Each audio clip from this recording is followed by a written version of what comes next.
Amados irmãos, a paz do Senhor. Aqui de novo o pastor Gedeon Júnior, e que alegria estamos juntos na presença do Senhor. Nesta semana estamos nos dedicando à introdução do Velho Testamento, ou seja, do Antigo Pacto. Alguns preferem chamar de Primeiro Testamento, o que é uma reverência muito interessante também e uma nomenclatura maravilhosa.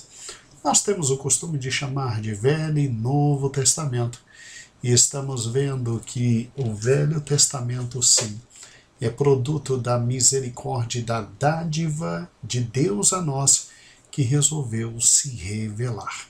Se revelar por quê? Por uma razão simples. Nós não teríamos possibilidades de sozinhos termos por parte dele a completa e real revelação. Daí ele se revela a nós.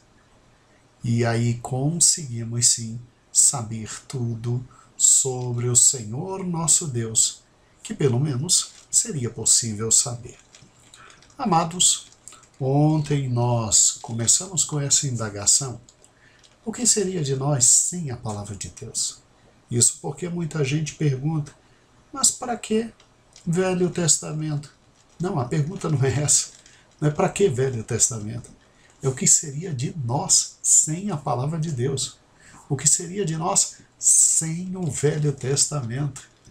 E vimos, sim, que o Velho Testamento se divide em uma coletânea de juntos 39 livros e separados 5 grandes seções de livros, às vezes chamada 4, mas às vezes chamada 5. Se não, vejamos, em primeiro lugar, os 5 primeiros livros, ou seja, Lei de Moisés, ou seja, Torá ou Pentateuco, Gênesis, Êxodo, Levítico, Números e Deuteronômio. Depois vem uma coletânea de 12 livros, que são chamados livros históricos, que vão de Josué até Esther. Depois, livros poéticos, mais 5 livros, que vão de Jó até Cantares. E depois, os livros de profecias, que dividimos em profetas maiores e profetas menores. Ontem nós tivemos a alegria de ver a primeira parte do Velho Testamento em introdução, e agora vamos continuar. Vamos agora para os livros chamados livros históricos. Veja, Josué, Juízes, Ruth, 1 Samuel, 2 Samuel, 1 Reis, 2 Reis, 1 Crônicas, 2 Crônicas, Esdras, Neemias e Esté. A esse conjunto de 12 livros, nós temos o que se chamam de livros históricos. E o que Deus quis ao nos trazer os livros históricos? Sim, Ele quis completar e continuar se revelando, já que Ele se revelou a nós como Criador e depois como o Deus libertador. Ele agora resolve se mostrar a nós, trazer a nós como aquele que cumpre a sua palavra, ou seja, um Deus que concede descanso na terra prometida. Veja que o livro de Josué é muito direto e objetivo no tocante à conquista de toda a terra prometida. Aqui, obviamente, você conhece esta cena, é uma cena maravilhosa, é a cena em que os muros de Jericó, intransponíveis, caem em razão de um grande milagre da parte de Deus. Quando nós colocamos o Deus Criador e o Deus que é libertador, nós temos um sentido amplo de todos aqueles textos bíblicos que vão exatamente de Gênesis até Deuteronômio. Agora, quando nós pensamos num Deus que concede descanso na terra prometida, nós pensamos num Deus que cumpre literalmente a sua palavra. Porque o que são esses 12 livros da parte histórica? Bem, os 12 livros, em primeiro lugar, nos narram a questão maravilhosa da dádiva da terra prometida. Deus tinha prometido. Deus tinha prometido a esta terra que está dando aos descendentes de Abraão, ao patriarca Abraão.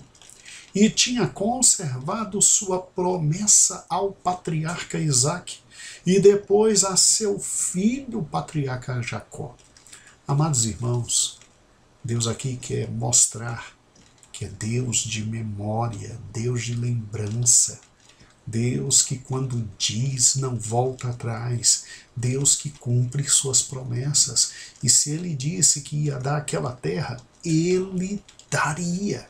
E daí a presença gloriosa e maravilhosa do livro de Josué, que é um livro após Deuteronômio, no seu Velho Testamento. Ele é um livro preciosíssimo, não só por termos a noção correta de que Deus controla todas as coisas e com a morte de Moisés, ele faz questão de entrar na terra prometida com alguém que aparentemente não era do tamanho de Moisés, mas era tão servo quanto Moisés, para que o povo entenda que não é um líder, é o Senhor. Não é aquele que está na frente, é o Deus Todo-Poderoso. E a dádiva da terra prometida é bastante emblemática por esse ponto de vista, porque quem prometeu, oh glória, é fiel e justo para cumprir todas as suas promessas. E daí o livro de Josué. Agora, adianta estar numa terra prometida se não há nesta terra proteção, se não há nesta terra a possibilidade de estabilidade, se não há nessa terra a possibilidade de descanso. Olha que interessante.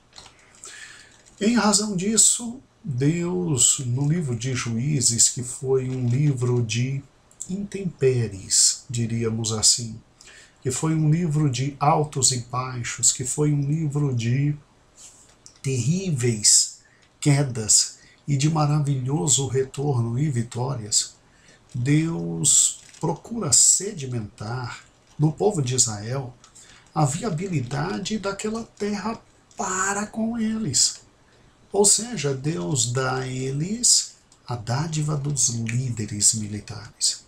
Então, a cada grande líder que se levantava, simplesmente o povo seguia a Deus. Infelizmente, com a morte do grande líder, infelizmente, o povo se desviava e era dominado por outros povos.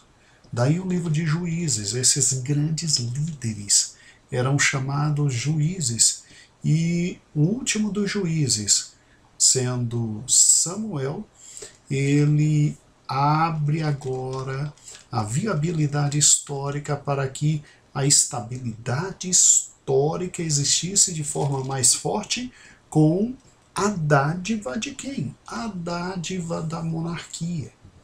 Olha, meus irmãos, que coisa fantástica o nosso Deus.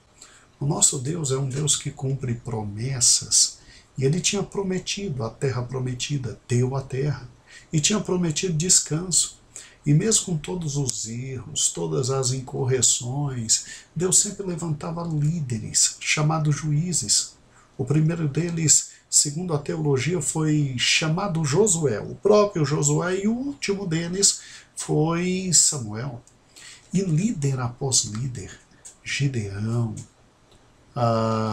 Débora, sim, líder feminino, qual o problema? Deus usa todos, né?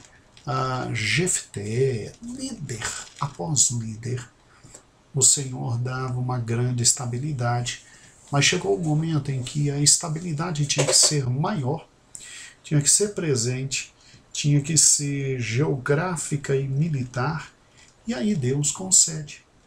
mesmo não estando no coração do Senhor Deus, mas Deus concede a dádiva da monarquia.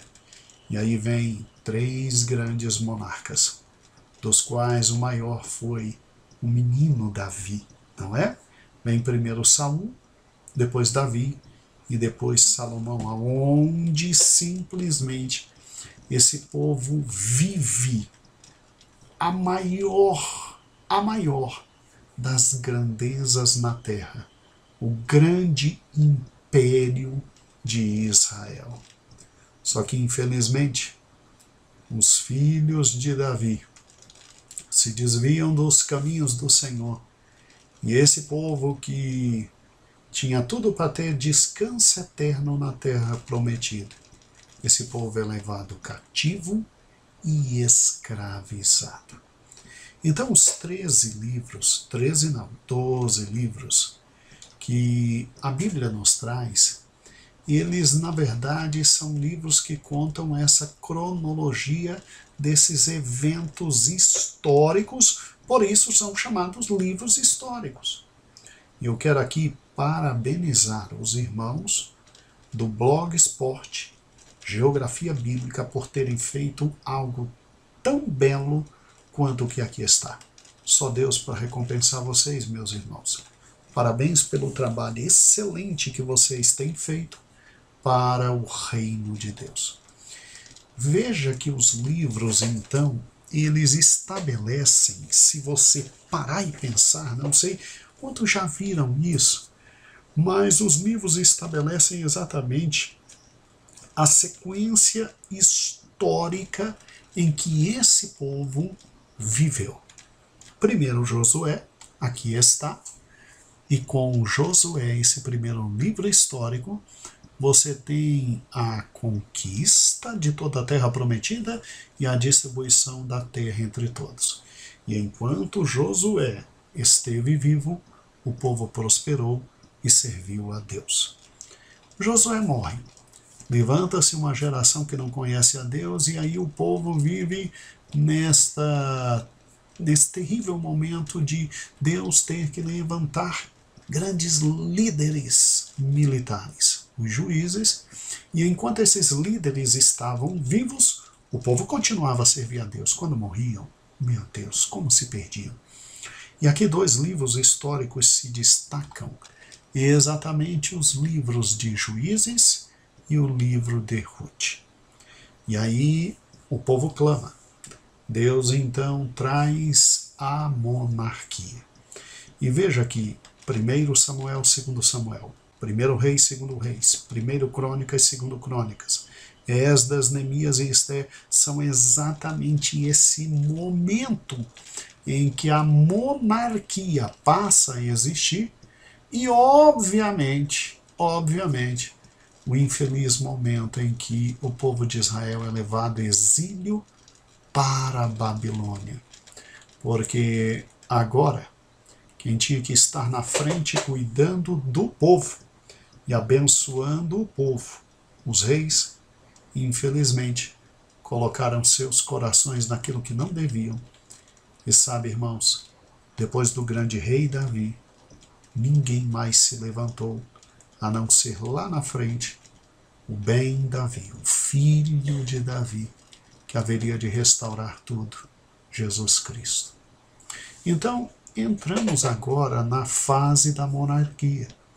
Veja que quando você lê 1 Samuel e 2 Samuel, eles estão falando daquele momento histórico em que a monarquia está unificada. Então, aqui você tem exatamente Saul, aqui você tem Davi, e aqui você tem o seu filho Salomão. E infelizmente Salomão fez o que não era direito diante de Deus. E aí, por amor a Davi, o reino não foi dividido com Salomão. Mas assim que seu filho subiu, Roboão, o reino foi dividido. E agora você tem um reino no norte e outro no sul. 10 tribos estão no reino do norte, 2 tribos no reino do sul com o filho de Davi.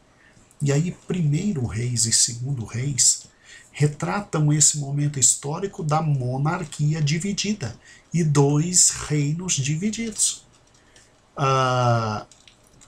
Vindo por consequência a queda. Porque um reino dividido subsiste, irmãos? Não. Aí, Primeiro Crônicas, falar sobre a questão da divisão da monarquia e o exílio de toda a parte norte de Israel.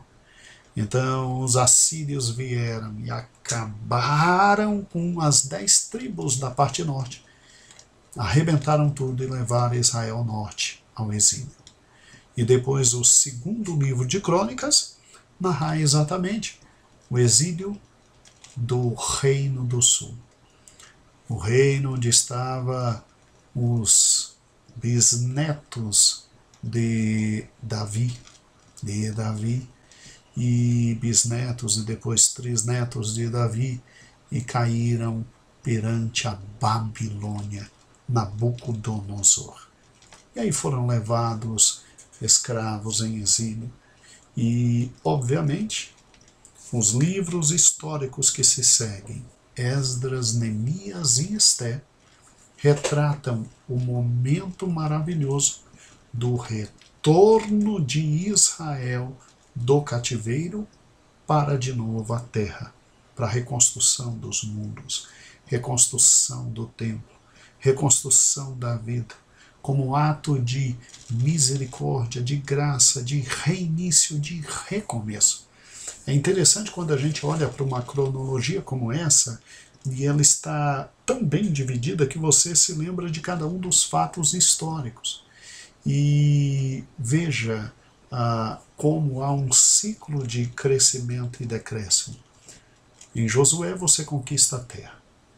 Juízes, você tem problemas para manter a terra até que venha a monarquia, e com o grande Davi a monarquia alcança o seu auge e seu filho Salomão somente desfruta desse auge maravilhoso. Aí, veja, chegou ao ápice e ao máximo. Depois a monarquia é dividida. Aí leva-se o reino do norte, o reino do sul, e aí escravidão, escravidão, escravidão. Exatamente 68 anos depois, 70 anos, aí volta simplesmente Esdras, Neemias, Esther, como relatos históricos desse momento maravilhoso da graça e da misericórdia de Deus, de um povo que volta para a sua terra. Então, não se esqueça disso. Os 5 primeiros livros, Torá. Os 5 primeiros livros, a Torá. Gênesis, Êxodo, Levítico, Números e Deuteronômio. Os 12 próximos livros, livros históricos. Josué, Juízes, Ruth. 1 Samuel, 2 Samuel. 1 Reis, 2 Reis. 1 Crônicas, 2 Crônicas. Depois Esdras, Neemias e Esté. E aí Deus se apresenta como um Deus que, em primeiro lugar, cria. Depois um Deus que liberta. E depois um Deus que dá descanso na terra prometida. Mesmo ante a infidelidade de tão difícil povo como foi o povo de Israel. Meu amado irmão, hoje é terça-feira. Pense em tudo isso. Veja de novo, releia, olhe para a palavra de Deus, procure meditar nesses pontos. É incrível como lá no Novo Testamento isso também tem reflexos, porque a igreja começa, e você vê no livro de Atos algo fantástico, a igreja crescendo, a igreja se estendendo, a igreja progredindo, a igreja alcançando até os finais da terra, e aí de repente Atos para. E aí começa a história da igreja não mais na Bíblia Sagrada, mas a história da igreja lá no Apocalipse, você se lembra? E aí vem as 7 cartas às 7 igrejas. E aí começa um período difícil. Você tem Cristo repreendendo cada uma das igrejas. Somente 2 não mereceram repreensão. E o que nos dói de forma terrível é a última carta, a igreja de Laodiceia, quando o Senhor diz: tu pensas que estás rico, que és poderoso, que és... Não, tu não és nada. Tu estás cego, pobre, nu. Meu Deus, que incrível semelhança! Que incrível semelhança entre Atos e estes livros históricos. E os 3 primeiros capítulos de Apocalipse com esses livros históricos. Que Deus fantástico, não é, irmãos? Pare e pense nisso. E que o Senhor te abençoe. E a paz do Senhor. Até amanhã. Deus te abençoe.